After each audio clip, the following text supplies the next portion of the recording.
শীতকালটা তো পারই হয়ে যাচ্ছে, কিন্তু আমাদের ঘুরতে যাওয়া হবে না, পিকনিকও করা হবে না। তারপর আমি আর আমার বন্ধু মিলে যাচ্ছি আজকে মৌসুমী আইল্যান্ডে যাবো বলে সকালবেলা উঠে গোসল টোসল করে ফ্রেশ হয়ে আমরা যাচ্ছি একটু মৌসুমী আইল্যান্ডে যাবো। ওখানে আমাদের রিসর্ট বুক করা আছে, দুপুরে লাঞ্চ হবে ওইখানটায় গিয়ে আমরা।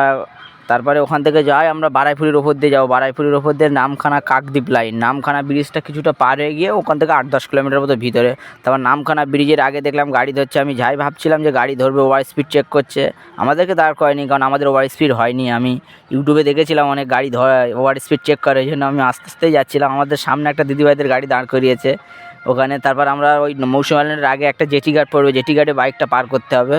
তো জেটি ঘাটতে বাইকটা পার করে নিয়ে আমাদের রিসর্টের মুখে ঢুকে গেলাম। রিসর্টে ঢোকার মুখে আমাদেরকে ডাবের জল দিয়ে সংবর্ধনা করলো, ডাবের জল খেয়ে আমরা ফের রিসর্টটা ঘুরে ঘুরে দেখছিলাম। বেশ খুব ভালো বড় রিসর্ট আছে, হ্যাঁ খুব ভালো, আমাদের ব্যবহারটাও খুব সুন্দর। আমি তো ফোনে বুক করেছিলাম, আমাদের পুরো খাওয়া দাওয়া লাঞ্চ প্যাকেজ নিয়ে 1500 টাকা করে নিয়েছিল, খুব ভালো। আর একদম পুরো সাগরের ধারেই লাঞ্চটা, সাগরের ধারেই গেস্ট হাউস, যেটা খুব ভালো রিসর্টটা, খুব সুন্দর রিসর্ট।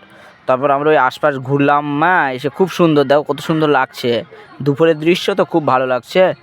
তারপর আমরা এখান থেকে একদম ওখানেই রুম আমাদের কাছাকাছি, দেখো কত সুন্দর লাগছে। তারপর আমরা ফের রুমের খোলে আসি, তাঁবুটার ভিতরে, তাঁবু রুম নয় এটা তাঁবুই বললে চলে। তারপর আমরা সব রেখে একটু অনেকটা রাস্তা তো বাইক চালিয়ে আসা, একটু জার্নি, একটু রেস্ট নেই, আবার নেক্সট ভিডিওতে